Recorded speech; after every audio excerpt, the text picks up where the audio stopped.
É mais do que uma entrevista, é menos do que um debate. É uma conversa com um contraditório em que, no fim, é mesmo a opinião do convidado que interessa. É um debate em que eu perco sempre.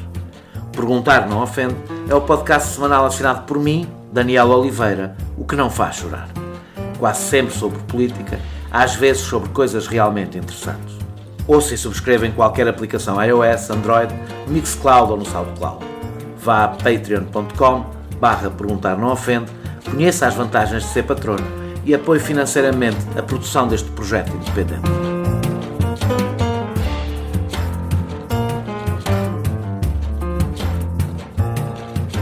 Os apoios anunciados pela Comissão Europeia não são a fisga que se temia, e os critérios de distribuição parecem até não ser maus para Portugal. Dinheiro novo e a fundo perdido serão 15,5 mil milhões de euros. Graças à bomba relógio italiana, não será cada um por si. Mas é bom reduzir a excitação. Não vem aí um plano Marshall.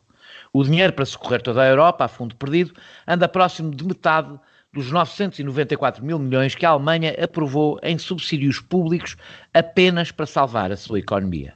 E, com a liberalização dos apoios dos Estados às empresas, a concorrência ficará ainda mais difícil para os mais pobres depois desta crise.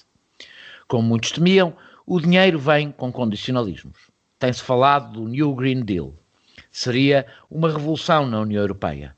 Mas a União Europeia tem uma longa história de mudanças de 180 graus.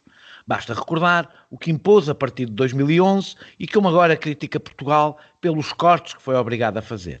Nada nos diz que a Comissão não regressará depois de um ano ao discurso de sempre. Se assim for, a pandemia pode ser mais uma oportunidade para impor reformas que não foram sufragadas. E o desespero das nações é o momento ideal. Por fim, nada nos diz que esta proposta e os recursos próprios venham a passar no Conselho. Se não passarem, a Comissão poderá ser obrigada a recorrer a fundos que já estavam previstos. O que quer dizer que estaremos perante um mero adiantamento de dinheiro que não receberemos para a frente. Nem fisga será. Para falar sobre este pacote de apoios, convidei a Comissária Europeia para a Coesão e Reformas. No dia em que o BCE anunciou o reforço de aquisição de dívida de 600 mil milhões de euros. E há uma estreia no Perguntar Não Ofende. A entrevista não será presencial. Consegui evitar a moda das entrevistas por Skype porque não acredito no telejornalismo. Mas a barreira, neste caso, não é o vírus, é a distância. A minha convidada está em Bruxelas, viajar não é fácil neste momento e o tema é urgente. Agradeço a Elisa Ferreira a disponibilidade para esta conversa à distância. Muito obrigado, Elisa Ferreira. A fundo perdido, o dinheiro novo, de dinheiro novo estamos a falar, corrija-me se estou enganado, de 450 mil milhões de euros, e depois há os 50 mil milhões do InvestEU, mas é mais ou menos, por isso é que anda à volta dos 500 mil milhões de euros, para toda a Europa. Como eu disse na introdução, a Alemanha já aprovou em subsídios para a sua economia mais do dobro disto. Isto é uma bazuca? Antes de mais nada, muito obrigada pelo convite. Eu acho que é muito importante nós termos espaços para discutirmos, enfim, as políticas europeias e discuti-las com calma e com uma partilha aberta de informação. Se isto é uma bazuca, eu acho que a proposta da Comissão é uma bazuca porque nós todos nos queixamos e, enfim, a meu ver com alguma razão, porque fiz parte em funções anteriores fiz esse tipo de críticas, de que a Comissão estava totalmente dependente dos Estados, que a Comissão não tomava as medidas que deveria tomar. Neste momento nós estamos perante uma crise que não é culpa de ninguém, é uma crise brutal, uma crise que é de saúde pública, mas que rapidamente, porque as medidas de contenção requerem ou obrigam a um afastamento físico, rapidamente desencadeou uma crise económica enorme, cuja estimativa nos leva a duplicar a recessão da crise anterior, e a crise anterior já foi grave, mas em termos médios, de facto, estávamos a falar na altura de uma redução do PIB da ordem dos 4,5%, em termos médios, digo eu. Agora estamos a falar de uma redução de 7,5% à volta, portanto o dobro. E perante isto, a Comissão Europeia tomou uma série de iniciativas. As pessoas às vezes não sabem ou não se lembram que em matéria de saúde, as competências são nacionais, portanto, os países nunca quiseram delegar na União Europeia as competências em matéria de saúde. Na realidade, na Europa até tivemos uma coisa um pouco diferente, que foi uma competição entre os vários países para comprar ventiladores e para... Portanto, tivemos alguma imagem de como sim, o que se diz sobre a União é bem diferente do depois a realidade. Não é o que se diz, é o que ela é. E que às vezes as pessoas esperam que ela seja uma coisa que não é. E, portanto, a União não é, de facto, não tem competências em matéria de saúde pública e, portanto, aquilo que os países fizeram foi, aquela reação foi a reação que provavelmente existiria em todos os setores e em tudo, se de facto não houvesse um espaço comum, que é o espaço da União Europeia. Deixa-me só voltar aos valores. A gente vai ter tempo para falar de tudo, mas deixa-me voltar continuar a falar um bocadinho dos valores. A proposta espanhola, penso que não estou enganado, era o triplo disto. Isto diz-nos de alguma coisa do recuo, desde que era uma proposta de um dos países mais afetados até onde chegámos, não é? Não, as propostas dos países são aquilo que são, quer dizer, a proposta da Espanha poderia ser essa, a proposta da Holanda era zero às tantas, não é? Sim. E, portanto, a União Europeia é feita, a União Europeia não, e a Comissão e todas as suas instituições não flutuam acima dos cidadãos e os cidadãos não olham para a União Europeia à espera que a União Europeia faça ou diga. A União Europeia é o que resulta dos interesses cruzados e das orientações que os cidadãos europeus decidem, por um lado, ao nível dos Estados-membros, no Conselho, por outro, ao nível dos parlamentos. O Parlamento tem aqui uma importância enorme e as pessoas, quando votam nos partidos, estão a definir uma quantidade. Eu acho que era bom nós termos um bocadinho uma discussão sobre o que é que se define, portanto, os seus representantes o que é que dizem e o que é que querem, e a Comissão Europeia, onde de facto os comissários perdem, teoricamente pelo menos, a ligação aos seus países de origem. Mas deixe-me voltar a isso. De facto, se nós pensarmos que, portanto, o quadro plurianual anda à volta, portanto, aquilo que está previsto, anda à volta de 1.100 mil milhões de euros para a frente, portanto, para os próximos 7 anos, 21, 27, aquilo que é, neste momento, a proposta da Comissão é de acrescentar 750 mil milhões de euros a isto. E isso é um ponto de referência. Está a juntar aí coisas que são um crédito também, não é? Portanto, está a juntar aí... Sim, mas é normal, quer dizer, portanto, eu estou a juntar 750, dos quais 500 são a fundo perdido, a proposta da Comissão é essa, mas estou apenas a tentar dar uma noção de proporção, para se dizer que é muito ou é pouco. Portanto, muito ou pouco não pode ser medida em função daquilo que é, digamos, a proposta inicial do país A ao país B, tem de ser referenciado pelas outras variáveis com as quais nós trabalhamos. Mas tendo em conta...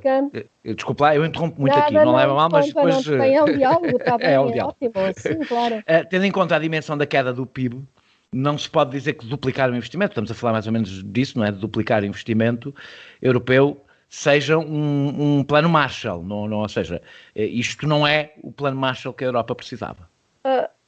Vamos ver, depende da maneira como utiliza. Antes de mais nada, depende se esta proposta que vem da Comissão, isto é, deste grupo de 27 comissários, se vai ser aprovada ou não pelo Conselho. Portanto, a proposta da Comissão em si é algo que historicamente nunca aconteceu até agora. Nunca houve uma proposta de relançamento que de algum modo se aproximasse de montantes desta ordem. Estamos a falar de 6% do PIB da União. Portanto, é de facto qualquer coisa única. E é precisamente por causa dos outros elementos que o Daniel referiu, isto é, a Alemanha, portanto, o que é que a Comissão fez naquela emergência de crise? Deixe-me retomar um bocadinho isto para as pessoas perceberem a sequência.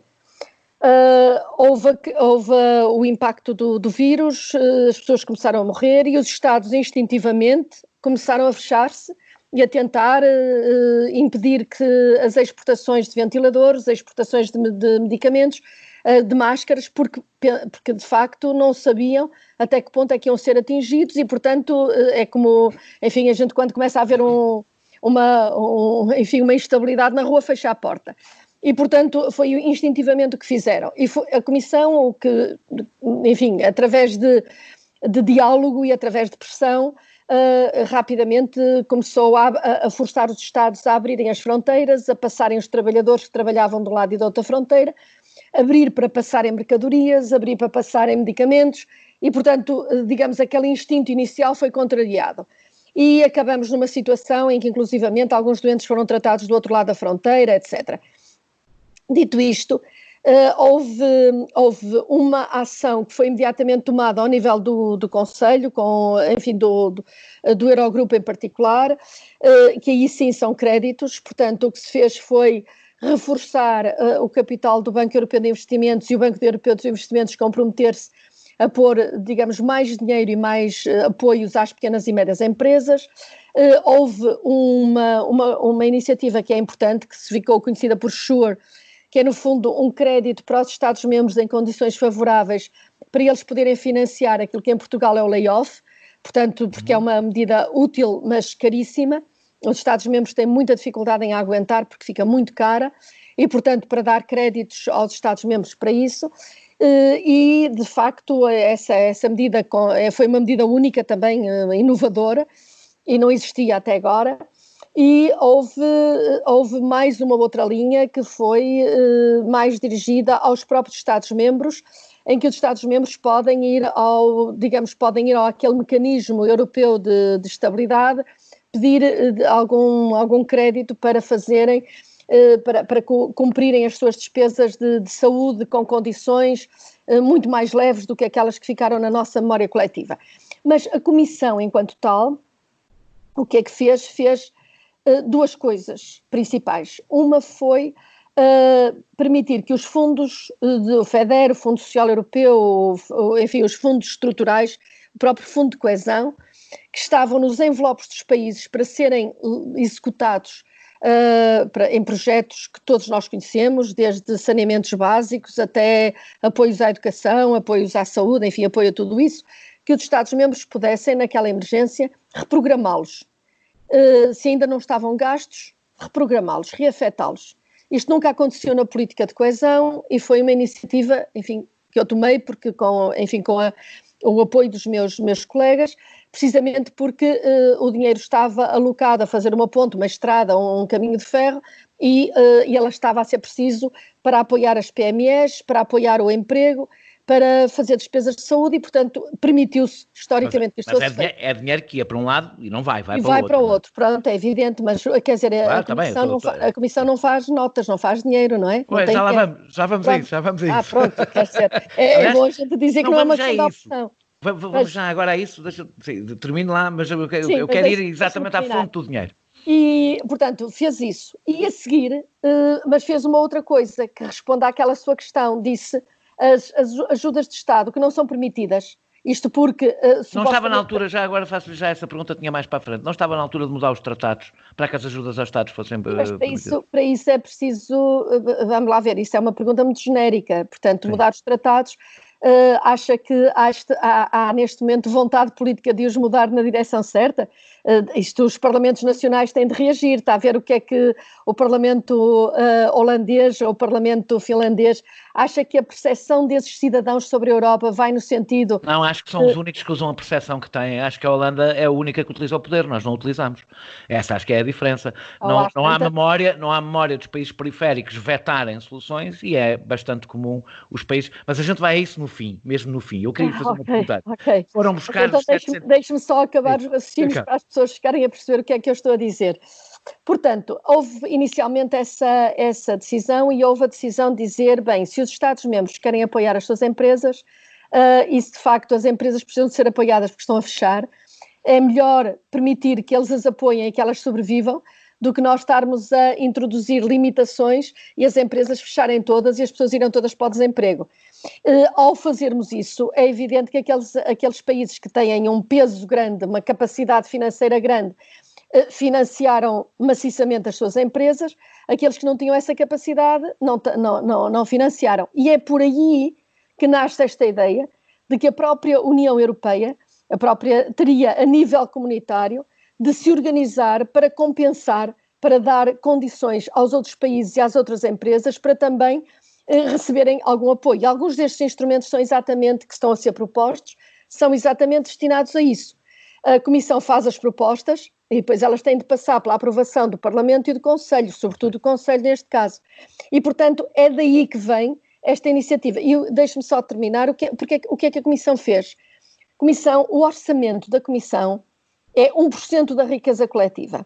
E as pessoas não se lembram disso. E há discussões extraordinárias sobre o que é que cada país põe no orçamento e retira do orçamento. Sendo que um orçamento tem, por definição, uma função de redistribuição. Portanto, estamos a discutir até a exaustão, já estávamos, 1%. Neste momento, para fazer um relançamento económico, o 1% estava gasto, porque de facto não havia mais dinheiro. O que é que a Comissão Europeia faz? Diz assim, eu vou-me endividar. Pronto. Aos mercados. Não me gastes as perguntas todas para a frente, que vamos passar por isso tudo. Mas estes 750 bis são a primeira vez que a Comissão vai ao mercado com esta dimensão e diz, eu vou-me endividar. Mas, de facto, é um salto brutal. É um salto brutal, corresponde a um salto qualitativo, era exatamente a pergunta seguinte que tinha para lhe fazer, mas a Presidente da Comissão diz que isto não é mutualização da dívida. Como é que isto não é mutualização da dívida? Ou foi só para a Holanda e os países chamados frugais, também vamos já a esse nome, não ficarem incomodados, porque isto é mutualização da dívida? Olha, eu acho que a palavra mutualização de dívida, a palavra Eurobonds, as palavras... Corona Bonds, precisamente porque isto são conceitos um bocado complicados e as pessoas que querem ideias simples, foram utilizadas no passado e em muitos discursos, misturando, ou melhor, dando a entender, e essa era, em determinado momento, foi uma ideia que foi discutida e trabalhada, mesmo ao nível de grandes think tanks, com muita influência na Europa, que a dívida passada dos Estados-membros seria agora mutualizada e apresentada no mercado como uma dívida comum. Não acho que valha a pena estarmos a discutir agora isto relativamente ao passado. Mas isto podemos dizer, é a mutualização desta dívida, não é a mutualização de toda a dívida, mas é a mutualização assim, desta dívida. Eu não vejo que haja uma grande vantagem em estar a ir buscar temas que são críticos, palavras que são críticas e que têm 1000 interpretações possíveis, e não nos concentrarmos no conteúdo. Já respondeu à minha pergunta. O conteúdo é a Comissão Europeia ir ao mercado e apresentar um produto de dívida de médio e longo prazo para combater a atual pandemia. Não é para cobrir dívidas passadas, é para combater a atual pandemia e utilizar esse dinheiro para relançar a economia europeia. Portanto, o que é que distingue esta crise da crise de 2008? O que distingue esta crise da crise de 2008, para além de dizer que não é culpa de ninguém, que é um próprio termo que eu tenho dificuldade em aceitar, porque é a partir do princípio que a outra foi culpa de quem a viveu, e eu acho que não foi, e acho que a Elisa Ferreira também acha que não foi, portanto, é aceitar o peso moral da outra crítica e o que eu acho que não devemos fazer, porque podemos vir a ter outra crise financeira desse género e não devíamos comprar essa narrativa. Mas o que distingue esta crise, o fundamental, é que desta vez a Itália e a França são fortemente afetadas. E não apenas, ou não especialmente, os países periféricos. Os países periféricos estarão sempre dependentes das desgraças dos grandes para a União Europeia reagir. Através de patreon.com/perguntar não ofende, pode apoiar diretamente a produção deste projeto independente. Olha, eu acho que relativamente primeiro, também não me diga, enfim, nesta conversa, neste diálogo fácil e interessante, nós não podemos perder muito tempo de antena, desculpe-me isso, com a explicação muito detalhada de conceitos, e portanto, quando eu disse não é culpa de ninguém, isto é, eu por acaso aí não estava a falar da Elisa Ferreira, é o discurso que a União Europeia tem tido. Daniel, deixa-me reformular, não se pode acusar nenhum país de cair nesta situação por culpa própria, chamemos-lhe assim. Portanto, esse argumento da culpa moral que foi utilizada como justificação para não se fazer um relançamento ou um apoio mais rápido no caso anterior, ou na crise anterior, na crise de 2008, portanto, esse tipo de argumento não vigora, não vinga neste momento. E isto deveria servir para, de facto, amenizar as vontades ou as faltas de vontades de alguns países, porque neste momento, e de facto é-lhes difícil, ainda houve uma tentativa nesse sentido, mas de facto ela sai frustrada, não é? Portanto, esse argumento não existe. Portanto, o que é que a distingue? Há muitas dimensões que a distinguem, e uma delas é exatamente também a dimensão e os países que ficaram afetados, porque a verdade é que, digamos, uma recessão na periferia da Europa é uma recessão que é considerada uma recessão periférica, por definição. Estávamos a falar de países com 2%, 3% do PIB da União, e mesmo assim nós vimos o impacto que o problema grego, por exemplo, a capacidade de difusão e de contaminação sobre a credibilidade do euro e sobre a própria estabilidade da moeda única, que uma coisa dessas gerou. Agora, quando nós transpomos isso para Espanha e Itália, nós estamos, quer dizer, uma recessão nestes países, que não é só nesses países, mas também é nesses países, afeta metade dos cidadãos europeus. Portanto, reconhece que estamos sempre um pouco dependentes não dos grandes serem afetados. Não, mas quer dizer, vamos lá ver, nós estamos a falar de uma união, se de facto uma política em Portugal que afete, ou um problema em Portugal que afete 60% da população portuguesa é diferente de um problema que afete 10% da população portuguesa. É da natureza das coisas que, agora, eu não estou a dizer que os 10% devem ser desvalorizados, pelo contrário, porque neste caso não estamos a falar apenas de população, estamos a falar de Estados. E, portanto, eu na altura, digamos, a política que foi seguida a nível comunitário, enfim, eu estava noutras funções e eu fui bastante veemente e vocal, nomeadamente no caso do tratamento da Grécia e de Portugal, relativamente à crise. Portanto, a outra crise foi a outra crise, e eu não estou, quer dizer, temos de ver o que é que queremos inferir daqui. Esta crise tem características e contornos completamente diferentes. É uma recessão que não só ocorre na Europa, mas ocorre no resto do mundo. Portanto, aquele argumento também fácil de que e na Europa está a afetar toda a gente, portanto, aquele argumento fácil de que basta esmagar salários para reganhar competitividade e exportar, não tem qualquer credibilidade, e, portanto, não há muitas alternativas do chamado ajustamento que façam sentido na situação atual. Precisamente porque ajustamento já existe, quer dizer, há desemprego, há perda de produto, portanto o que é preciso é relançar o investimento e relançar a dinâmica produtiva e portanto, evitar uma recessão prolongada. A decisão do Banco Central Europeu anunciada hoje é uma boa resposta ao Tribunal Constitucional alemão? Enfim, não é uma resposta. O Tribunal Constitucional levantou a questão relativamente à intervenção de Mário Draghi, portanto, ao whatever it takes. Sim, mas todos sabemos que a mira não estava no passado, estava sim, agora. Mas há uma resposta única para isso, é que há uma primazia do direito europeu e, portanto, é isso que a Comissão tem dito. Foi inclusivamente ponderado e está ainda a ser ponderado que haja, de facto, um questionamento mais formal da própria Alemanha relativamente a este tipo de decisão. Vamos ter calma, vamos ver o que é que se passa. O Banco Central Europeu simplesmente utilizou aquilo que é seu apanágio e continua a ser, que é a independência do Banco Central, que por vezes, enfim, forças políticas têm criticado muito, mas que na prática ajudou. Isto é como tudo, não é? Uma pessoa pode ser contra a independência, mas as decisões são boas, fica-se contente, não é?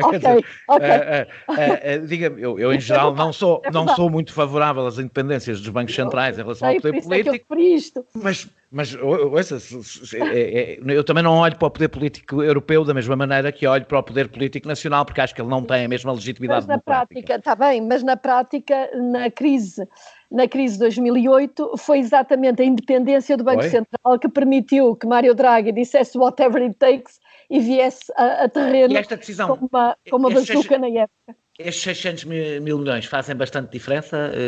Fazem diferença porque isto significa para os mercados que algumas tentativas de especular com a dívida soberana terão sempre uma resposta à altura.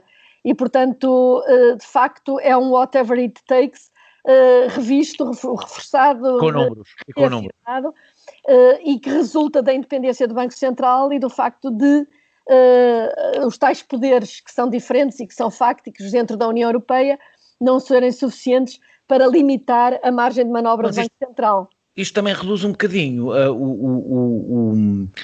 a eficácia das versões de empréstimo da própria Comissão, porque há várias coisas em que é melhor ir ao BCE do que ir à Comissão, tem-se condições um pouco mais favoráveis ao BCE do que à Comissão. É uma leitura que requeria quase que tivéssemos uma outra conversa só sobre isso. Sim. Porque, digamos, a utilização destes mecanismos do Banco Central Europeu é feita com regras muito claras e muito limitadas, e ela destina-se muito mais digamos, à utilização digamos, à garantia da estabilidade nos mercados da dívida soberana.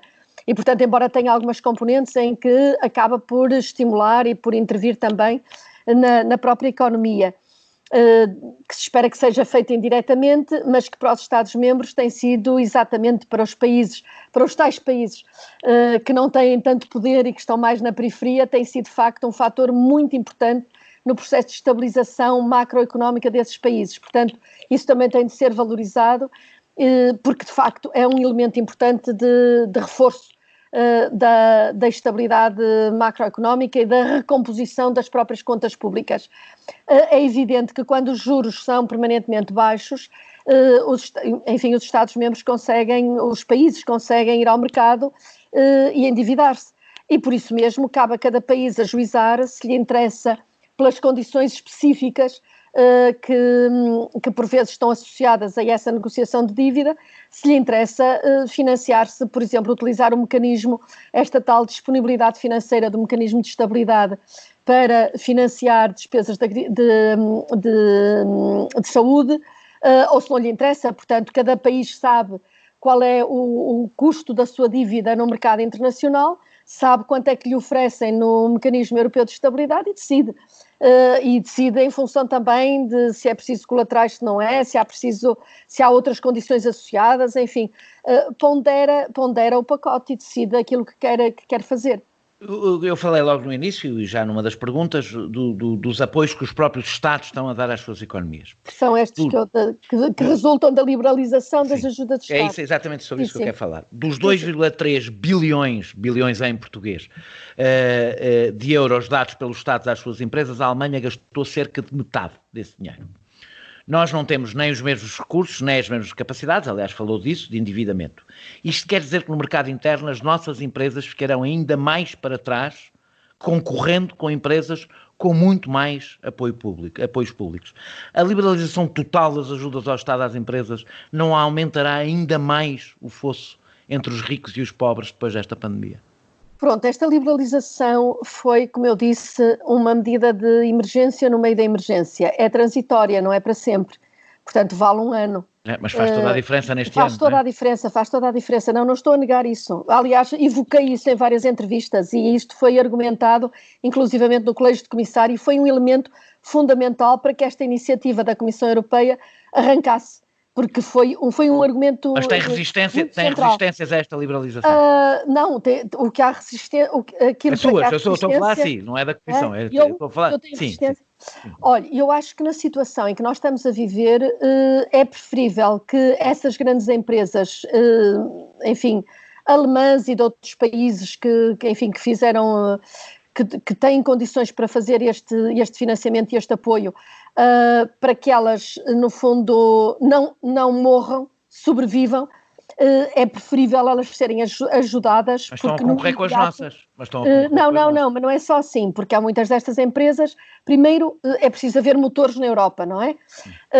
E, portanto, haver dinâmica. Muitas destas empresas podem terem a base na Alemanha, e nós conhecemos algumas em Portugal e não são poucas, mas fazem subcontratações, têm operações a funcionar noutros países. Não lhe digo novidade nenhuma, que isto tem sido exatamente a dinâmica da União Europeia. Sim, precisamos de motores, os motores estão a ficar totalmente concentrados em poucos países e depois os outros países têm uma função meramente subsidiária. Está bem. E isto acentua. Mas eu vou dar um exemplo. É um bocadinho difícil para nós, depois de termos passado por uma brutal crise em que nos era explicado que não podia ser posto dinheiro na TAP, de repente vir um comissário europeu, um vice-presidente da Comissão, dizer que espera, porque a Alemanha precisa de pôr dinheiro na Lufthansa, que espera que os países ponham dinheiro. Ou seja, parece que nós somos obrigados a andar ao ritmo alemão conforme as necessidades que as empresas alemãs têm. Nós podemos ou não podemos, e nunca podemos da mesma forma. Eu comprava, entre aspas, esse seu argumento. Só não compro porque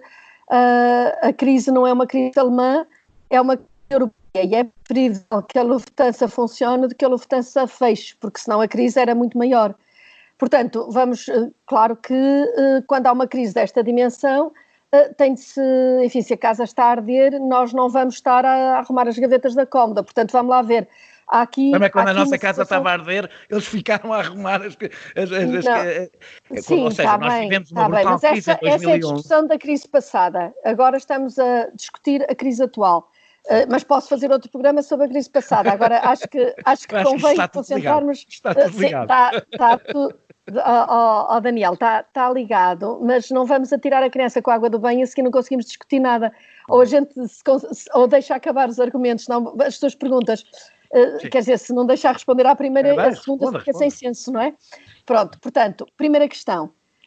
Eu achei, no Colégio de Comissários, que era preferível liberalizar durante um ano e as empresas sobreviverem do que não. Diz-me, mas empresa contra empresa, estas empresas alemãs permitem que os alemães que trabalham não vão para o emprego, portanto, eles são consumidores. As empresas dividem e fazem subcontratações, fazem operações noutros países. E Portugal e outros países beneficiam disso. Se nós queremos exportar, não podemos ter os alemães todos em desemprego e a partir daí nós não temos quem compre também, não é? E, portanto, todos os empresários portugueses conhecem isso e sabem isso. Portanto, é preferível uma Alemanha a gastar dinheiro do que uma Alemanha como estava até agora, fechada sobre ela própria, e nós fartamos-nos de pedir que a Alemanha utilizasse o seu excedente a criar economia. Claro que eu preferia que ela tivesse feito obras públicas, onde as empresas portuguesas diretamente pudessem concorrer, e estou a falar enquanto portuguesa, mas também enquanto comissária preocupada com a coesão europeia. E, portanto, as empresas portuguesas ou gregas ou da periferia europeia, ou da Estónia ou da Lituânia, ou da Bulgária, e que concorressem. Mas é preferível mesmo assim que haja poder de compra na Alemanha e que haja empresas na Alemanha. Dito isto, a questão central que aqui se coloca é que quando a seguir as empresas vão concorrer umas com as outras, e temos vários níveis de empresas, há empresas que trabalham muito para o mercado local, há empresas que exportam e que funcionam no mercado internacional. Para essas, este mecanismo, estes 750 mil milhões de euros, eu digo mil milhões porque há os bilhões e os trillion, e portanto isso pode gerar... Vamos usar em português, vamos usar na versão. Bilhões, portanto, milhões ou bilhões, é a mesma coisa, pronto.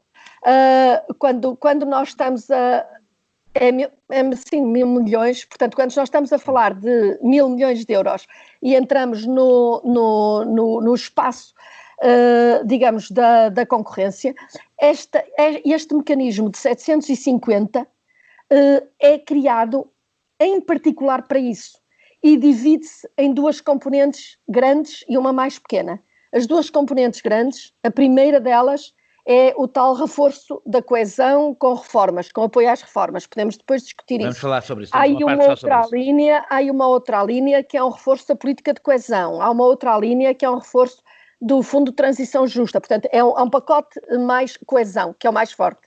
Mas depois há um segundo pacote e que é destinado precisamente aos países que sofreram mais esta crise e que têm menos capacidade de se autoajudarem. E Portugal é aí que beneficia fortemente de um apoio. Mas a seguir, e eu queria mesmo que isto fosse discutido em Portugal, há uma outra dimensão, que é uma dimensão de apoio às empresas. E essa dimensão de apoio às empresas é muito ancorada na estrutura do Banco Europeu de Investimentos. Mas é importante que através do sistema bancário, em particular do Banco de Fomento e de outros mecanismos que os Estados queiram criar, haja a utilização destes fundos. E o que é que um destes fundos permite? Um fundo de solvência. Permite uma entrada transitória de capital, em inglês o equity, portanto, as empresas que estejam numa situação de normalidade, portanto, as empresas estavam normais, estavam bem, tiveram uma quebra no seu capital, digamos, erudiram o capital por causa desta crise. E neste momento o Estado português não tem condições para meter ele o dinheiro, há aqui uma entrada como um acionista temporário, com condições de recompra mais tarde. E, portanto, isto tem de ser, isto dá trabalho a negociar, dá trabalho, mas é algo que é extraordinariamente interessante e útil e que interessa divulgar e interessa ver se de facto o instrumento vai funcionar como está previsto. E ele é destinado e dedicado, especificamente, está no texto, a países, digamos, às empresas localizadas em países que não tenham, digamos, condições para dar um apoio compatível com aquele que as empresas localizadas nos países mais fortes estão a receber. Há também um apoio à política, à industrialização e a redes de indústria. E, portanto, há um reforço daquele mecanismo que foi o instrumento Juncker, que há um reforço, uma duplicação da capacidade de investimento desse instrumento. Como sabe, a Comissão fez previsões que depois não se cumpriram do ponto de vista do multiplicador dos investimentos privados que viriam atrás disso, que depois não corresponderam, ou seja, houve um excesso de otimismo que é, aliás, muitas vezes... No caso do instrumento Juncker, os reportes que há e a informação que há é de que ele de facto funcionou bastante bem, mas funcionou bastante bem até agora. Vamos falar um bocadinho de Portugal. Olá, eu sou a Raquel Marinho e pode ouvir o meu podcast de poesia associado ao Perguntar Não Ofende em opoemaensinacair.pt. O fundo corresponde, corrija-me se estou errado, a 15,5 mil milhões de euros a fundo perdido, é desse que eu estou a falar. Portugal, as capacidades de endividamento de Portugal não são extraordinárias, não é? Independentemente do juro, Portugal está muito endividado, mas os cálculos da Comissão dizem que pelo que eu percebi, dizem que o nosso déficit orçamental vai derrapar 13 mil milhões só em 2020, ainda sem um orçamento retificativo. O que quer dizer que estes 15,5 mil milhões, que são para 3 anos, se não me engano, nem para o déficit vão dar. Eu não estou a querer, para deixar claro, eu não estou a querer reduzir o impacto uma decisão que evidentemente é histórica. É só que eu sinto um otimismo em Portugal em que de repente parece que as pessoas acham que este dinheiro vai resolver a crise em que estamos. Não me parece que vá.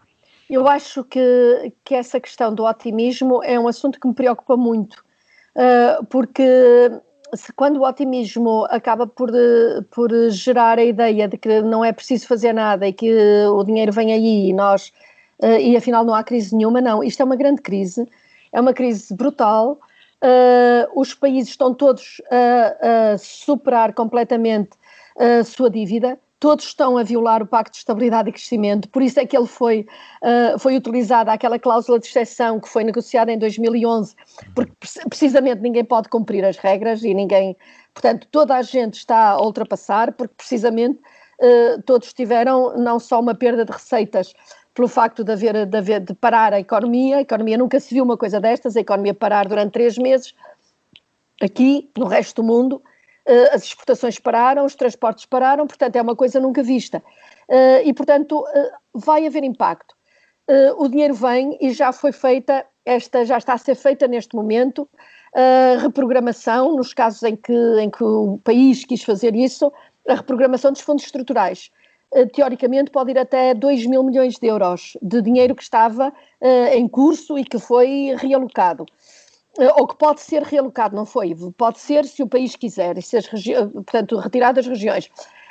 Agora vem mais 55 mil milhões de euros, nós não sabemos ainda exatamente o que é que virá para Portugal, mas será um reforço de política de coesão que vai de algum modo continuar e fazer a transição deste mecanismo especial que foi criado neste último ano, mas que vai para a coesão e, portanto, que o país vai ter de utilizar e vai ter de pensar como é que de programar isto rapidamente, ainda este ano deve haver libertação de fundos, estamos a contar com isso nos últimos meses, e portanto estamos à espera... Este número que eu lhe dei, ou seja, deste dinheiro mal dar para cobrir a derrapagem orçamental que temos... Mas o cálculo não pode ser feito assim, não é? Então, o cálculo não pode ser feito assim. Sim. Uma coisa é a derrapagem orçamental e é a perturbação da contenção do déficit que estava em curso. Outra coisa é a quebra da economia. Este dinheiro não vai para o Estado cobrir esse déficit. Nem para este, nem para nenhum Estado. Nem pode ser feito, nem isso é... Claro, evidentemente. A minha questão é,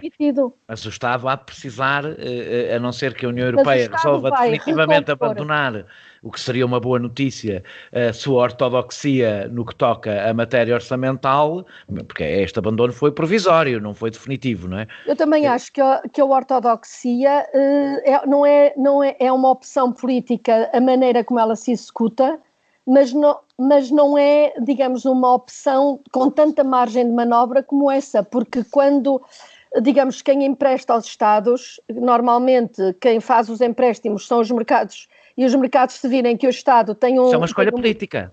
O facto de serem os mercados é uma escolha política. Porque quem é que pode financiar os Estados? Diretamente por via cambial, que era, aliás, como os Estados fizeram muitas vezes e a União Europeia não faz. Mas isso esse é outro debate, não é? Isso no curto prazo funciona, mas a médio e longo prazo a desvalorização da moeda já se viu. Vou dizer, aí está uma excelente notícia, seria uma excelente notícia para Portugal a desvalorização da moeda. O problema é que é de facto países que não querem uma desvalorização da moeda porque ela é má para si, mas boa para os países periféricos. Para nós a desvalorização da moeda seria Daniel, seria mar de rosas. Eu acho que podemos fazer outra discussão sobre isso, sobre as vantagens ou desvantagens de participar numa moeda única, mas não podemos... Uma moeda que é 18,5% sobrevalorizada em relação ao que deveria ser a nossa moeda, portanto era normal que a gente defenda políticas que até levem a alguma desvalorização da moeda. É bom para a nossa Daniel, nós não podemos estar-me a fazer uma pergunta sobre a utilização de um apoio para responder a uma crise e ao mesmo tempo estar a discutir as vantagens ou desvantagens da moeda única, porque não dá para a gente responder às duas coisas. Não é isso. Eu respondi a uma coisa que disse que é a única forma, que é uma coisa que não é verdadeira, não é, ou seja, tornou-se ortodoxia na Europa, mas não é verdadeira, que é a única forma de financiar os Estados é ir aos mercados, e isso não é verdade. É verdade só na Europa, não é verdade em mais lado nenhum, não é? Daniel, mesmo a Alemanha, os Estados Unidos, o Reino Unido arranjam outras formas de financiar os Estados, Daniel, que não é ir aos mercados. Os próprios Estados Unidos financiam-se nos mercados internacionais. E não só. Como sabe, a própria China emitiu dívida, portanto, claro, e os mercados olham para estes países e veem-se, de facto, quanto é que vão cobrar pelo risco de perderem o dinheiro, de investirem o dinheiro e perderem-no. Outra coisa diferente é dizer que a economia, que a moeda está sobrevalorizada para Portugal e subvalorizada para a Alemanha. Está, sim, senhor, mas por isso mesmo é que estes mecanismos internos de redistribuição têm de fazer parte da moeda única. E, portanto, claro, por isso é que... Cumprirem a parte dos excedentes e não sei o quê, mas eu imagino que não está de acordo comigo. E por isso é que, digamos, a questão que era onde eu estava quando veio esta discussão sobre a moeda única. Sempre falamos da Europa, este assunto aqui neste podcast. Sim, mas quer dizer, essa é outra discussão, é sobre devemos ou não funcionar na moeda única ou devemos sair da moeda única. Não, a discussão não é só essa, a discussão é se todos cumprem a sua parte, e por exemplo, se a Alemanha e a Holanda cumprem uma parte que está nos tratados e que não cumprem, e que faz toda a diferença, porque se cumprissem, isso teria efeitos em todo o mercado, que é não terem excedentes comerciais. Mas o cumprimento por parte da Alemanha seria utilizar o excedente para redinamizar a economia, de alguma forma, e volta àquilo que estava a dizer antes, a Alemanha ter utilizado aqui o que acumulou nos seus cofres para agora a pôr na economia, através não só dos apoios às empresas, mas também dos apoios aos trabalhadores, e eles é que têm, de facto, um instrumento muito eficaz de pagar, semelhante ao layoff, mas pagar a totalidade ou quase a totalidade do vencimento do trabalhador, mas permitir que ele trabalhe, enfim, um número de horas muito reduzido por causa da crise, e foi isto que aguentou também a Alemanha durante a passada crise, mas de facto aquilo que existe na Alemanha é trazer esse excedente ao mercado. Portanto, o momento para fazer essa crítica nem é este. porque neste ela está a trazer. O problema é que ao trazer pode desequilibrar e vai desequilibrar se não houver este mecanismo europeu de rebalançar. Agora, se em Portugal, como estava a dizer, o dinheiro é visto como um maná que chegou agora e que vai dar dinheiro às pessoas sem grande esforço, isso seria absolutamente fatal, porque de facto, a maneira de nós não termos uma moeda sobrevalorizada em relação à nossa própria competitividade é nós aumentarmos a nossa competitividade, e para aumentarmos a nossa competitividade temos de o fazer através de uma aposta, como estávamos a fazer nos recursos humanos, na formação das pessoas, em termos de empresas melhores que gerem valor e que gerem um valor por cada trabalhador e por cada unidade de capital metida, que seja cada vez mais próxima da competitividade que a Alemanha tem. E a maneira como nós podemos fazer essa aproximação e, portanto, reduzir o nosso diferencial em termos de câmbio e em termos de que é competitividade, é efetivamente aproveitarmos estas oportunidades para não gastar dinheiro, enfim, a financiar quem não precisa de financiamento ou quem, digamos, está a aproveitar isto de uma forma menos criteriosa, e nós apostarmos, sermos capazes em Portugal de nos organizarmos ou de Portugal se organizar de uma maneira suficientemente eficaz para conseguir, digamos, que as suas empresas sejam mais competitivas e, portanto, que o tal diferencial de competitividade não gere estes desequilíbrios permanentes. E é esse o sentido dos fundos de coesão. Os fundos de coesão vêm precisamente para criar condições de aceleração da chamada convergência, isto é, da aceleração da economia portuguesa em relação ao melhor que se faz na Europa, e em muitos setores nós somos capazes de estar a competir taco a taco, passa a expressão, em Portugal e na Alemanha, e em muitas áreas, por exemplo, de investigação científica, mesmo em muitas áreas tecnológicas, Portugal está de facto já e beneficiou muito exatamente dos fundos estruturais para fazer isso. Neste momento há um pacote excepcionalíssimo que tem de ser bem preparado, bem aproveitado, precisamente para acelerar essa convergência, senão ficamos sempre com um diferencial muito grande de competitividade e depois isso reflete-se numa acumulação de má performance. Deixa-me passar para os condicionalismos. O comissário Paolo Gentiloni explicou que a Comissão coordenará as prioridades nacionais com as prioridades comuns do semestre europeu. O dinheiro vem com condicionalismos, isso é evidente. Quais são? Que tipo de condicionalismos são estes? Porque já agora faço já a segunda pergunta, porque assim é mais fácil e tenho que interromper menos vezes. O que se lê no semestre europeu é o oposto ao que temos visto até agora.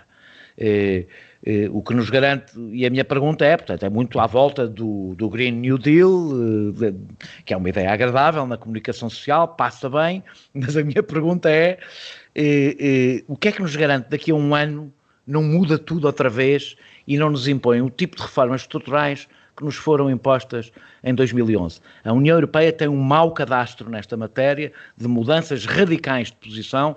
Como sabem, ainda há pouco tempo fomos criticados por ter feito cortes no Serviço Nacional de Saúde que a Comissão Europeia nos obrigou a fazer em 2011. Portanto, é normal, gato, como é que se costuma dizer? Gato escaldado de água fria tem medo. E eu, no que toca às posições bondosas da Comissão, sou um gato escaldadíssimo. Pois, eu percebo isso muito bem, porque eu própria não podia ser mais vocal nas críticas às receitas que foram impostas pela Europa e à Troika, portanto... E que agora nos criticam, e essa parte é um bocadinho perturbante, não é? Não sei se é uma crítica, é uma constatação.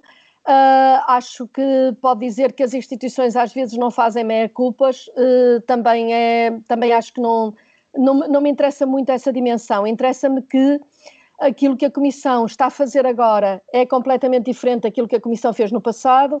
Aquilo que é o discurso neste momento é completamente do discurso que foi feito no passado, e a Comissão, como eu lhe digo, não é algo, a Comissão neste momento, a Comissão não é algo que viva fora do Parlamento Europeu, a Comissão é controlada pelo Parlamento Europeu, portanto a maneira como as pessoas votam para o Parlamento Europeu determina também como é que a Comissão responde e a pressão que sente do parte do Parlamento e, digamos, a Holanda enfim, os frugais não são ditadores que lá apareceram, foram eleitos pelo povo.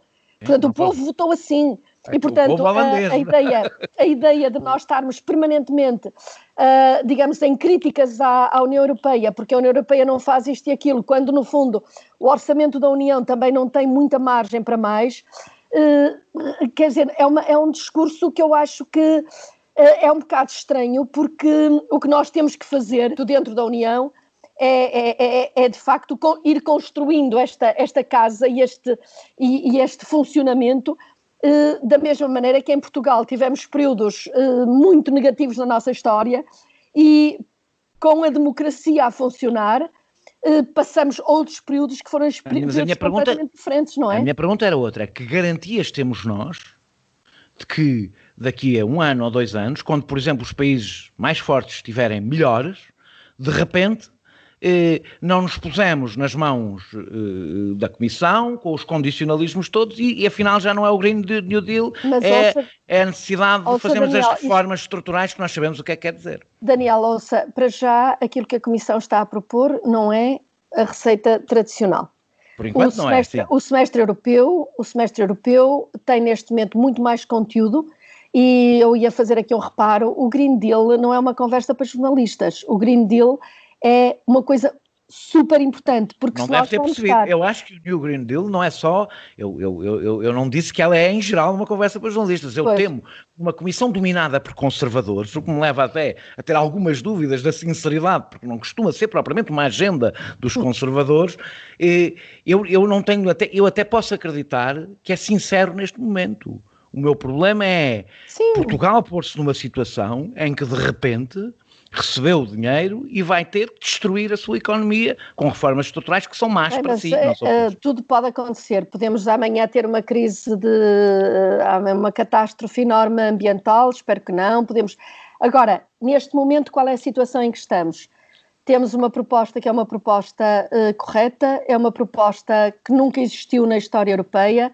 Temos os mecanismos de checks and balances, temos os mecanismos de controle normais das democracias, temos um Parlamento Europeu e temos tudo isso falhou em 2011. Tudo isso com a Grécia, por exemplo, falhou em 2011. Falhou, mas e não mudou nada, não é? Sim, também é possível que as instituições aprendam, que os cidadãos aprendam, que os cidadãos se interessem em controlar e não em destruir, que os cidadãos se interessem em fazer propostas construtivas e não que queiram destruir tudo. E, portanto, o maior risco da Europa é que os eurocéticos acabem por matar o progresso que a própria Comissão vai apresentando. E, de facto, a mim custa-me que quando a Comissão, pela primeira vez, faz uma proposta que é uma proposta forte, assente na coesão, as vozes que estavam a pedir que realmente as coisas acontecessem assim, dizem, mas o gato escaldado é friamente não presta para nada. Elisa Ferreira deve ser a primeira pessoa que lhe faz perguntas deste ponto de vista, porque todas as outras estão num entusiasmo enorme. Se eu acho que há um perigo em Portugal, é o contrário. Em Portugal há um sentido totalmente crítico em relação à União Europeia. Portugal não é nem a Itália, nem outros países.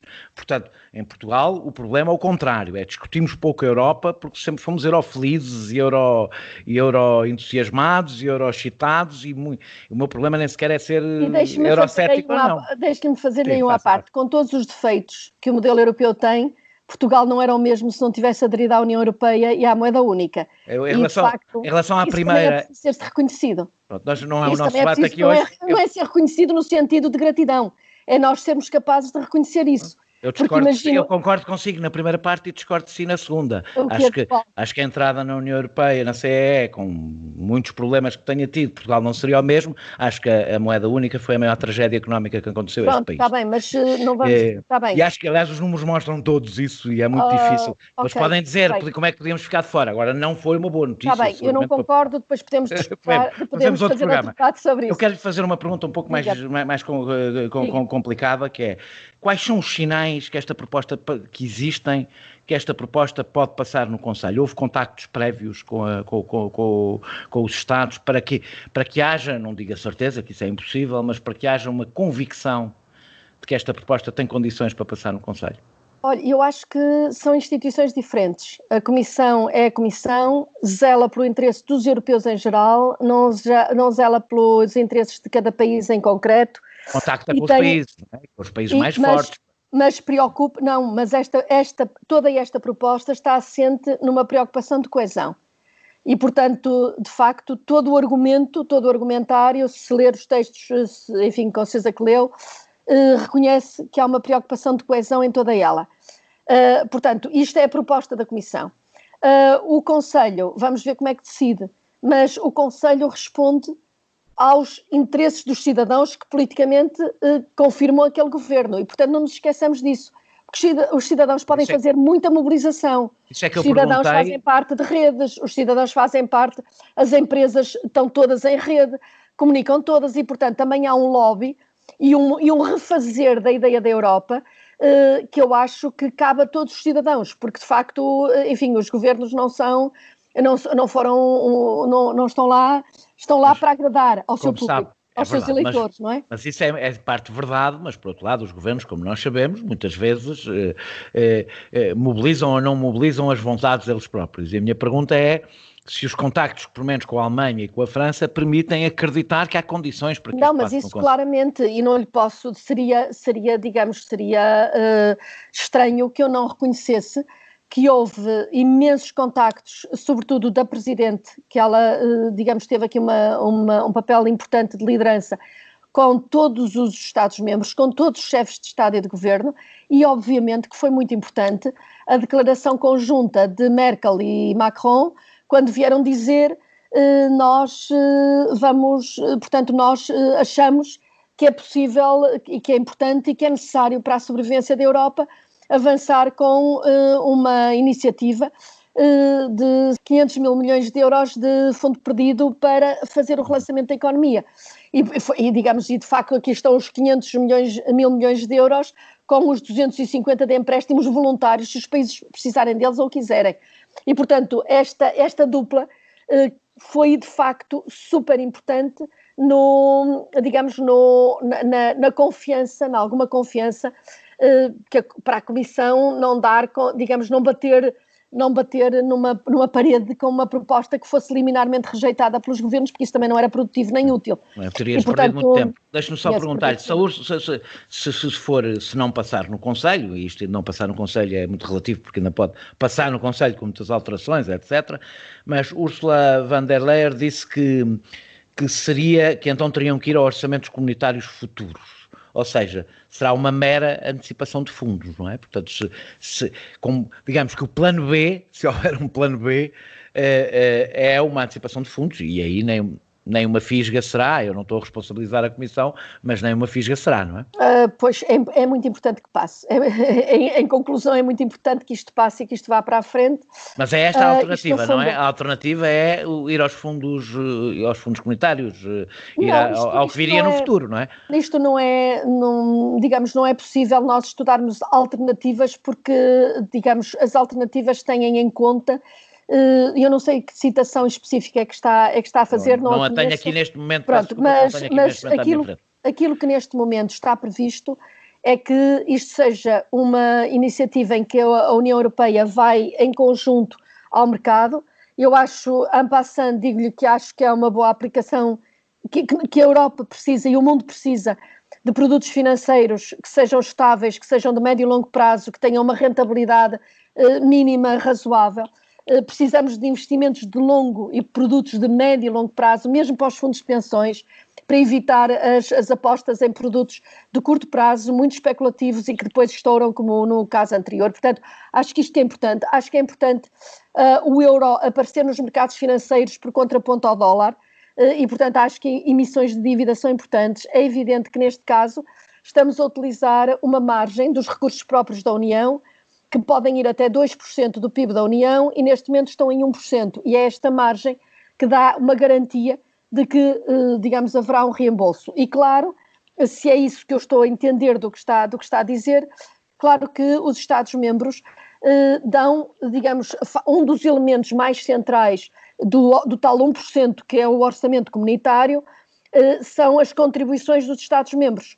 Porque aquelas contribuições que eram recursos estritamente próprios, foram perdendo peso. A pauta exterior comum, todas as receitas dos impostos às importações dentro da Europa eram receita própria. Por exemplo, a baixa sucessiva e bem que foi ocorrendo nos impostos às importações de fora da Europa e que fez parte da globalização e das negociações do WTO, etc., foram diminuindo esse recurso. E, portanto, neste momento, a Comissão Europeia está à procura também de outros recursos próprios, isto é, outros recursos que possam vir diretamente para o orçamento da União. Já lá vamos, que eu quero fazer uma pergunta sobre isso, mas antes de chegar aí eu quero fazer uma pergunta. Tem razão o primeiro-ministro austríaco quando diz que isto será um fardo para as contas do contribuinte austríaco. O contribuinte austríaco vai pagar isto. Vamos lá ver. Eu não acho, não tenho problema nenhum que o contribuinte austríaco pague, mas o meu problema é, vai pagar. Repara, depende de quem é o contribuinte, não é? Porque neste momento, digamos, primeiro não há ninguém que pague sem ser alguém, quer dizer, temos de... o dinheiro tem de vir de qualquer parte e, portanto, mas a minha pergunta é sobre isso. Quando os investidores compram dívida, e eles compram dívida e têm de ser pagos. A dívida vai ser paga em prazos muito longos. Vai ser paga a partir de 2028 até 2057. Portanto, vai ser uma coisa diluída no tempo e até lá a Comissão vai precisar de recursos próprios. Agora, se nós fizermos, por exemplo, um imposto sobre portanto, neste momento, como sabe, já há uma taxa carbono sobre as emissões das indústrias que fazem emissões atmosféricas pesadas. O setor da aviação e o setor marítimo não está coberto. Se de facto nós dissermos que a extensão para esses setores da taxa carbono, e não se percebe porque é que o querosene não está também taxado, que isso não é um recurso para os Estados-membros, até porque é difícil, num setor como a aviação, dizer que é o Estado-membro A ou B aquele que deve receber esse imposto, mas que isso que é um recurso para o orçamento da União. Há uma diferença. Quem é que paga? Claro, mas são os contribuintes. Claro, mas aqui há uma diferença. Se este dinheiro vem das transferências dos Estados, estamos na realidade, não estamos a falar de fundo perdido. Não estamos a falar de dinheiro a fundo perdido, porque ele será pago pelos contribuintes. Sim, mas é pago por muito tempo, não é? Sim, mas é um adiantamento, ou seja, não é fundo perdido. É porque havia outra possibilidade e a própria Presidente da Comissão já a veio pôr de lado por enquanto, que era impostos europeus. E que era impostos europeus, e aí não é, claro que é o contribuinte, mas não são os Estados a pagar. Por exemplo, através, andou-se a falar sobre isso, dos impostos sobre a Google, sobre o Facebook, etc. Eu também, é uma hipótese que está na agenda. Mas pareceu-me que a Presidente da Comissão disse que não estava na agenda agora. Não está na agenda. Estes dois debates. Não está na agenda, isto é, não está neste momento o detalhe de todas essas hipóteses, não está colocada nesta agenda que estamos agora a fazer passar pelo Conselho. Simplesmente... Percebe a diferença. No outro caso, o dinheiro não é fundo perdido. Na realidade, os Estados mais à frente vão pagá-lo, não é?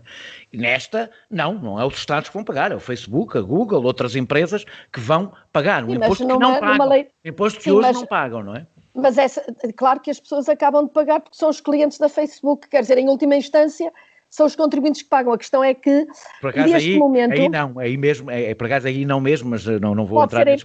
Pode ser a empresa, se a empresa são empresas que têm níveis de lucro impensáveis e que não devem pagar impostos. Daniel, é evidente que eu não estou... Vamos lá ver se nos entendemos. Se uma empresa tem um lucro de um determinado montante e se quer manter o mesmo nível de lucro, vai ter de repercutir sobre os seus clientes, nos serviços que presta, aquilo que vai perder por ter de pagar um imposto. E aí, finalmente, os seus concorrentes estarão a competir com elas em igualdade de circunstâncias. Portanto, há concorrência. Portanto, as hipóteses que foram colocadas e que estão neste momento em discussão e que até algumas delas já tinham sido colocadas na proposta da Comissão de 2018, são exatamente abrir para novas fontes, para além das contribuições dos Estados, fontes essas que fazem muita falta no orçamento comunitário, mas mesmo para isso é preciso que os Estados-membros concordem, é preciso que os Estados-membros aceitem uma iniciativa, porque é este o funcionamento.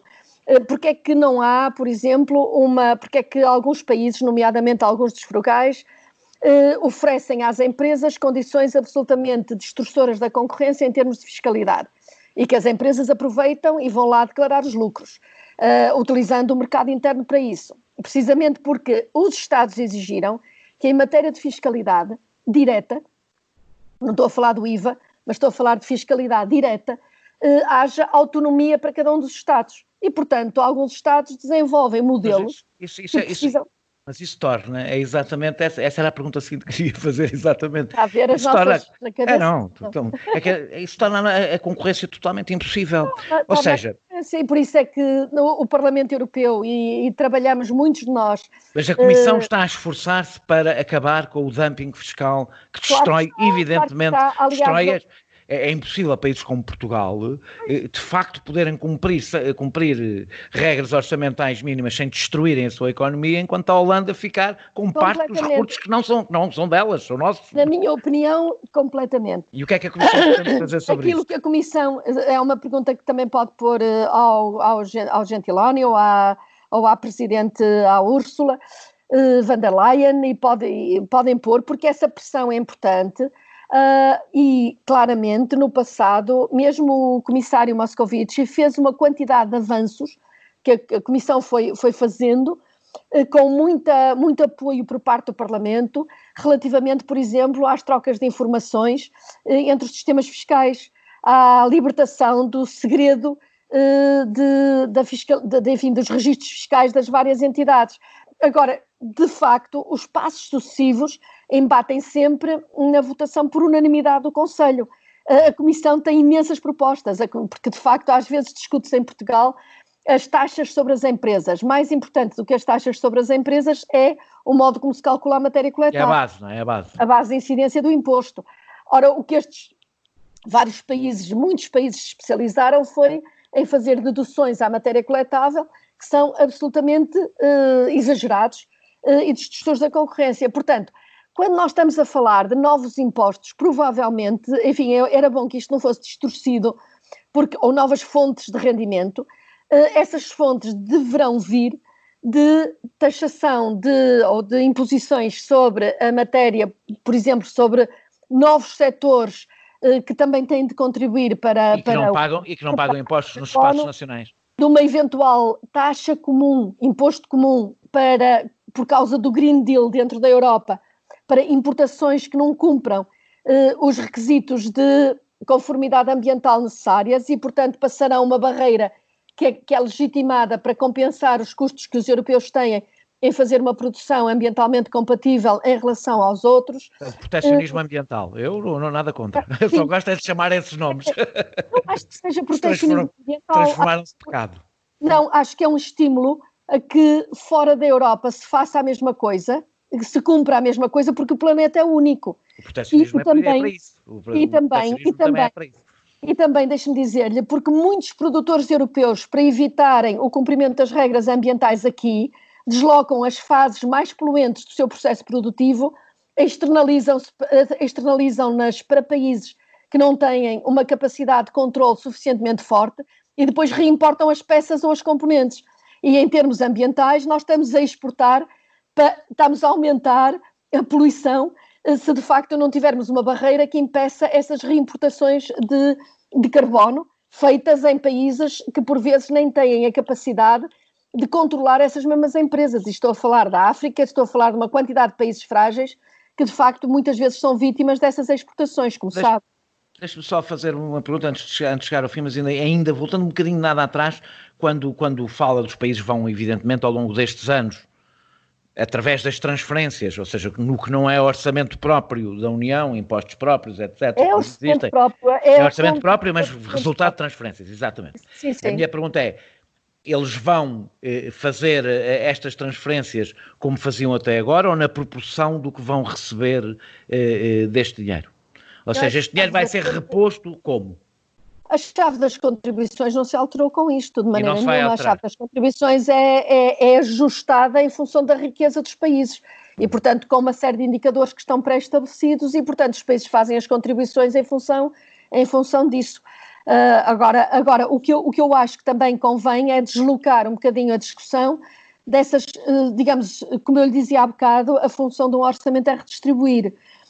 E, portanto, nós devemos discutir mais a importância que o mercado interno e as livres movimentações têm na construção do rendimento de cada país, da riqueza de cada país, do que estarmos aqui a debatermos-nos até à exaustão quanto é que cada país recebe e contribui para 1%. 1% é a cota do clube. 1%, que é o montante da riqueza coletiva que é posta no orçamento, é o clube. A cota que se paga, a joia ou a cota para pertencer e para beneficiar de um mercado que para países que são pequenos, inclusive é Portugal, lhe permite aceder em condições de extensão do seu mercado interno a 500 milhões de habitantes. E, portanto, isso é de facto uma vantagem muito grande. Olhando para as nossas exportações e importações, o resultado tem sido até agora, pelo menos desde o euro, negativo. Ou seja, acedemos bem menos do que fomos acedidos. Mas, quer dizer, mas isso não é uma culpa do mercado único, é uma culpa... Eu acho que é da moeda, acho que não tem a ver com a nossa capacidade ou não. Acho que a grande vantagem do euro que nos deu foi conseguir aceder a crédito barato. Olhamos e é a grande vantagem. Outra vez a discutir a moeda única. É impossível discutir, é completamente impossível discutir hoje a Europa sem discutir a moeda única. Está bem, mas é impossível. Temos de ter outro enquadramento para discutir a moeda única. O que eu acho neste momento é, muito bem, ou saímos do euro como provavelmente achava que devíamos sair. Não sei como é que isso se faz, portanto a minha... Não, mas é que eu não me limito, como ninguém se limita, a discutir o inevitável. É importante fazer bem o diagnóstico para conseguir perceber o que é que podemos ou não podemos fazer com ele. Mas uma vez que estamos a discutir, desculpe, mas eu acho que num momento em que as pessoas estão desempregadas, as empresas estão a fechar, digamos, há uma crise brutal e temos uma oportunidade de utilizar um montante que vai duplicar os fundos estruturais pelo qual nos batemos, vai duplicar aquilo que nós recebemos do orçamento comunitário durante os próximos 5 anos. Nós devemos estar a discutir internamente, e estou a falar daqui da Europa, mas estou a falar em geral dos países europeus, mas em particular de países como Portugal, acho que devíamos estar a discutir até ao limite em que é que queremos apostar se de facto a coisa correr bem. Mas essa é a parte que eu perguntarei se voltar a entrevistar ao Ministro da Economia, ao Ministro das Finanças, ao Primeiro-Ministro, que são como é que vão conseguir gastar este dinheiro e como, e as prioridades. E essa frase que disse é brutalmente importante. Como é que vão gastar o dinheiro? Claro. Porque a discussão mas é importante nós fazermos os dois. Mas é que não é importante fazermos os dois debates, porque instalou-se também a ideia em Portugal, que os holandeses aproveitam muito bem, de que os nossos problemas resultam de não termos sabido gastar o dinheiro que chegou. E essa é uma narrativa que eu não compro, independentemente dos erros todos que eu acho que cometemos. Eu também não compro, mas no momento em que os fundos estruturais acabam por ser apresentados em termos mediáticos e toda a gente acede às notícias de toda a gente, como sabe, na Europa, e nos aparecem mensagens a dizer há fraude aqui, há fraude ali, há má utilização dos fundos porque foram todos gastos em rotundas, ou há a utilização e a opção de determinados responsáveis nesse sentido, digamos, porque não é a notícia ser tomada pelo todo, mas é haver casos destes em que, de facto, o dinheiro, porque era relativamente barato, e nós dizemos, mas nós precisamos de mais apoio porque nós não conseguimos desenvolver-nos. O facto do dinheiro ser barato, por vezes, se não houver uma grande responsabilidade por parte dos atores e dos gestores, faz com que se olhe para taxas de execução e para volumes de dinheiro e não se veja o que é que se fez com esse dinheiro. E, portanto, eu acho que o discurso tem de ser recentrado em o que é que nós queremos fazer de modo a não fazermos erros, porque a discussão não pode ser só se neste momento nós ouvimos estes discursos que são inaceitáveis por parte de alguns países ou de alguns protagonistas políticos, também é verdade que nós temos de nos concentrar a corrigir aquilo que fizemos de errado no passado com política de coesão, a começar pela própria Comissão, mas também há cada dia mais a transferência de responsabilidade para os Estados e para as regiões, e, portanto, nós temos de dar todos conta daquilo que fazemos. Deixe-me só dar aqui uma nota que as pessoas Depois já tenho mais uma pergunta para lhe fazer. Eu pedi, quando aqui cheguei, precisamente porque os jornalistas falavam de fraude nos fundos de coesão e qual a fraude, e eu pedi aos serviços que me fizessem um reporte exato de quanto é que havia de fraude no período anterior, não neste que ainda está a decorrer, mas no período anterior. Fraude declarada. Do montante global de fundos geridos, o montante de fraude é 0,47%. 0,47%. Portanto, vamos lá ver, quer dizer, nós às vezes, ao darmos uma visibilidade brutal a um caso muito concreto, nós desequilibramos a percepção pública sobre o que é que nós fazemos de bom com os fundos, e acho que cada vez mais precisamos de corrigir estes erros, mas também dar crédito àquilo que, entretanto, tanta gente está a fazer e o salto brutal que Portugal tem dado em termos de competitividade, de saúde, de formação, de educação, de modernidade, enfim. E eu queria só dizer-lhe mais outra coisa, é quando me diz as condicionalidades, há bocado mudamos de conversa, e as condicionalidades, uma delas é que os países não usem o dinheiro a reproduzir aquilo que faziam antes. Nós estamos no século XXI, nós temos um risco climático, todos nós, brutal. Portugal tem um risco climático enorme, que estamos sempre a vê-lo. Portanto, esta coisa do verde, do clima, a questão do digital, nós estamos a ver a importância do digital, termos um sistema de educação que seja um sistema que também utilize todas as novas tecnologias, a própria administração pública espacial, porque não é só Lisboa, não são só as capitais, é o espaço. O espaço é muito importante porque só as capitais morrem por deseconomias de escala e, portanto, espacializar as reformas, estamos a falar de reformas do sistema de cada país achar judicial, do sistema da organização, com informática, com formação, Seria bom que aproveitássemos este momento para um processo de reindustrialização do país, porque as pessoas, um país não pode ser um país de serviços. De modernização, de Mas é que a indústria não tem que ser toda ela poluente, não é? Nós precisamos de indústria. Não é voltar para trás, mas é uma indústria virada para a frente e, sobretudo, que Portugal se saiba inserir, e há capacidade para isso, nas tais redes internacionais, de modo a não estarmos a dizer onde acontece é neste centro, mas então vamos nos ligar ao centro, há contactos empresariais, os portugueses viajam por todo lado e, portanto, acho que de facto há formação, há técnicos portugueses de altíssima qualidade que emigraram, infelizmente, que nos deixaram, mas que podem ser bons pontos de contacto e, portanto, há toda uma oportunidade também de refazer a própria administração pública, que foi uma das vítimas, do esmagamento muito súbito de toda a despesa pública, e não houve maneira de fazer diferente, ou haveria, não sei, neste momento isso não me interessa, interessa-me sim que haja um refazer das condições para utilizarmos bem também os fundos estruturais e os apoios que estão neste momento a chegar. Só fazer uma última pergunta. Utilizou um termo, e não é só a Elisa Ferreira que utilizou, até eu já utilizei, a textos, etc., a denominação frugais, que não deixa, que deixa claro que o discurso xenófobo sobre os Estados poupados que pagam as contas dos gastadores entrou definitivamente no jargão europeu. É possível existir alguma solidariedade quando este discurso, eu não estou a falar da Elisa porque eu próprio já o utilizei, já se instalou como discurso institucional, que há uns países que são frugais, coisa que aliás é desmentida pela realidade, gastam mais dinheiro do que nós consigo próprios, são mais gastadores, não são menos. Como é que nós podemos mudar a própria percepção quando nós compramos o discurso sobre o Sul e a periferia, que é um discurso que nos trata como tratou Dijsselbloem há uns anos, dizendo que nós gastávamos o dinheiro, nem vou repetir. Eu acabei de lhe demonstrar que não é essa a minha concepção. Eu sei que não é a sua concepção, não estava a falar de si, estava a falar do termo. Agora, o termo foi um termo que nem sei como é que surgiu.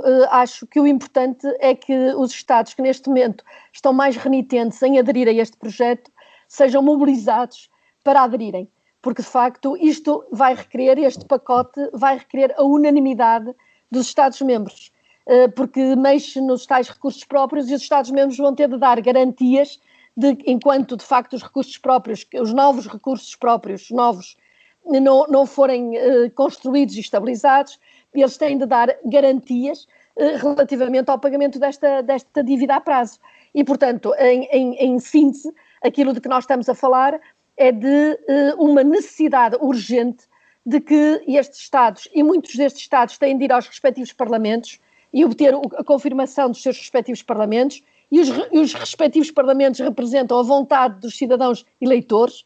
Portanto, é preciso nós não esquecermos esta mecânica e, portanto, eu acho que aquilo que nós podemos fazer de mais inteligente é, se nós acreditamos que isto agora é preciso e se nós sabemos que eles, de facto, em termos de... eles precisam do mercado interno, porque as suas próprias exportações são para o mercado interno, mas isto é uma pedagogia que eu acho que interessa fazer e interessa dizer-lhes o quanto, de facto, o dinheiro que eles, enfim, que eles de algum modo contribuem a mais como contribuintes líquidos para o clube, acaba por os beneficiar na medida em que eles beneficiam das livres circulações e acaba por os beneficiar também porque uma Europa mais equilibrada é uma Europa em que eles próprios também ganham. E, portanto, eu acho que a comparação com o Plano Marshall faz algum sentido na medida em que nos liberta daquele discurso da solidariedade e que para eles é dar dinheiro aos pobrezinhos porque os pobrezinhos não são capazes de se aguentar. Não é essa a minha perspectiva. Acho que quando há uma crise desta dimensão nós temos de ter a inteligência de investir conjuntamente para que conjuntamente saiamos do buraco e de facto foi isso que a Alemanha, quando a América criou o tal Plano Marshall, não fez por caridade, ganhou. E olha que não foi aos mercados. Mas não foi aos mercados. Não, é evidente que sim. Emitiu moeda, não foi aos mercados, emitiu moeda. Sim, mas a moeda também. Mas a moeda eram outros tempos também, de qualquer forma. Também podemos ir buscar o exemplo da Alemanha, o que é que dá a emissão de moeda para pagar a dívida. Vamos aos anos 20 e 30 e veja alguns dos traumas alemães.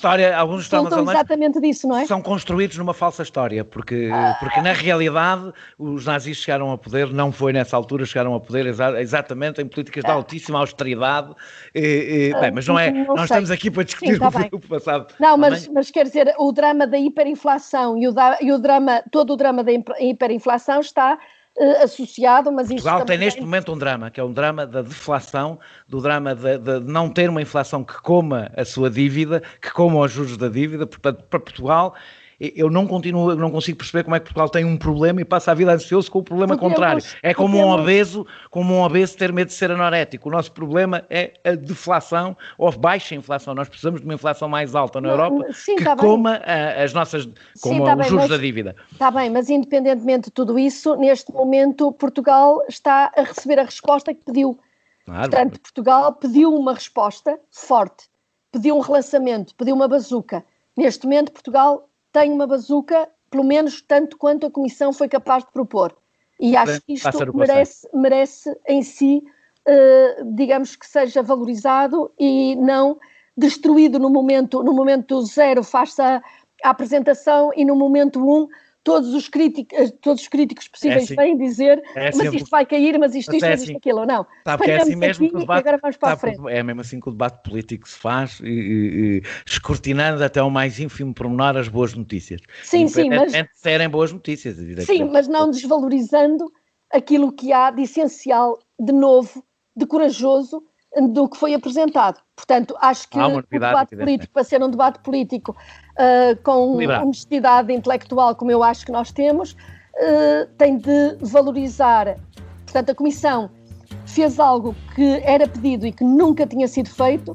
Agora vamos ver como é que o Conselho reage, vamos ver como é que o Parlamento reage e a opinião dos cidadãos é super importante para construir esta vontade coletiva. Veremos como é que corre. Eu agradeço muito este tempo que passou aqui. Obrigada, foi um prazer. A conversar comigo. Nós regressamos para a semana com outro convidado. Obrigada. Este episódio teve a produção de João Martins, pesquisa de Filipe Avala, música de Mário Lajinha e ilustração de Vera Tavares.